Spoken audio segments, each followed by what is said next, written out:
As-salaam wa-alaikum, brothers and sisters. Welcome to Year 3 of the 17 Verses podcast. I'm your host, Maher Haq. In this podcast, we take a small selection from the Quran every day and recite it to you in plain English, so you can get a small slice of God's Word while you go about your day. By averaging 17 verses per day, we're able to break the Quran down into manageable pieces and finish it in 1 year. If you enjoyed the podcast, please help spread the word. Tell your friends and family, subscribe in iTunes or Stitcher, and write us a review. Today's selection is from Surah 26, Ash-Shu arã, or The Poets, verses 176 through 191.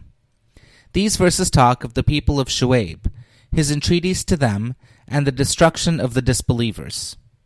Tafseer for this selection is some more historical background on the companions of the wood, i.e. Ashab al-Aykah, or the People of Aykah.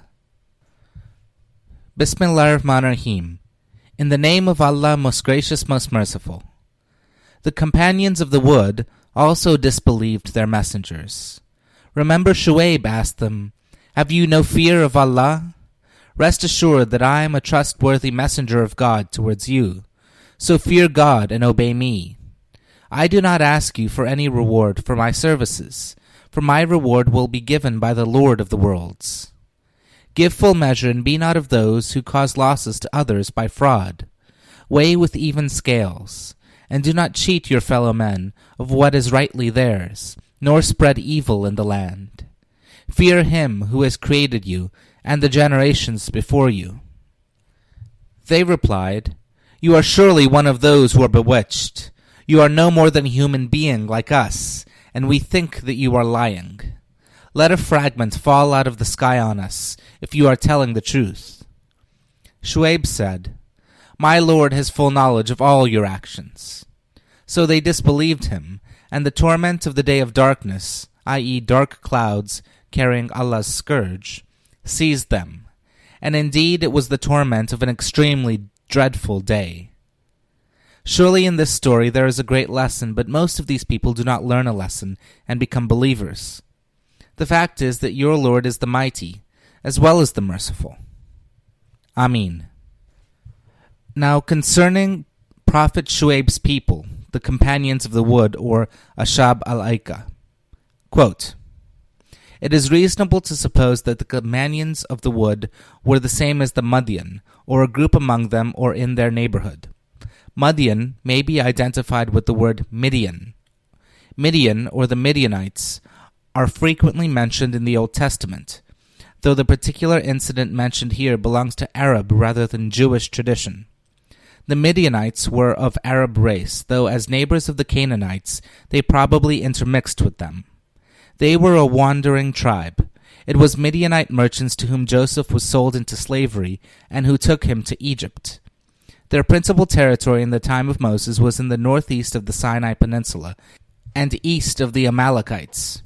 Under Moses, the Israelites waged a war of extermination against them. They slew the kings of Midian, slaughtered all the males, burnt their cities and castles, and captured their castle, as told in the book of Numbers, chapter 31, verses 7 through 11. This sounds like a total extermination, yet a few generations afterwards, they were so powerful that the Israelites, for their sins, were delivered into the captivity of the Midianites for 7 years. Both the Midianites and their camels were without number, and the Israelites hid from them in dens, caves, and strongholds, as told in the book of Judges, chapter 7, verses 1 through 6. Gideon destroyed them again, as told in the book of Judges, chapter 7, verses 1 through 25, say about 2 centuries after Moses.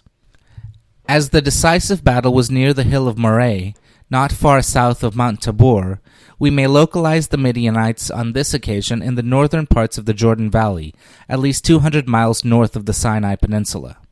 This and the previous destruction under Moses were local, and mentioned no town of Midian. In later times there was a town of Madian on the east side of the Gulf of Aqaba. It is mentioned in the writings of Josephus, Eusebius, and Ptolemy, as told in the Encyclopedia of Islam.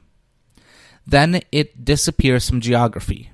In Muslim times, it was a revived town with quite a different kind of population, but it never flourished. the Midianites disappeared from history. Unquote. Thank you. This concludes today's episode of the 17 Verses podcast. I hope that this selection helps increase your understanding of the Holy Quran just a little bit.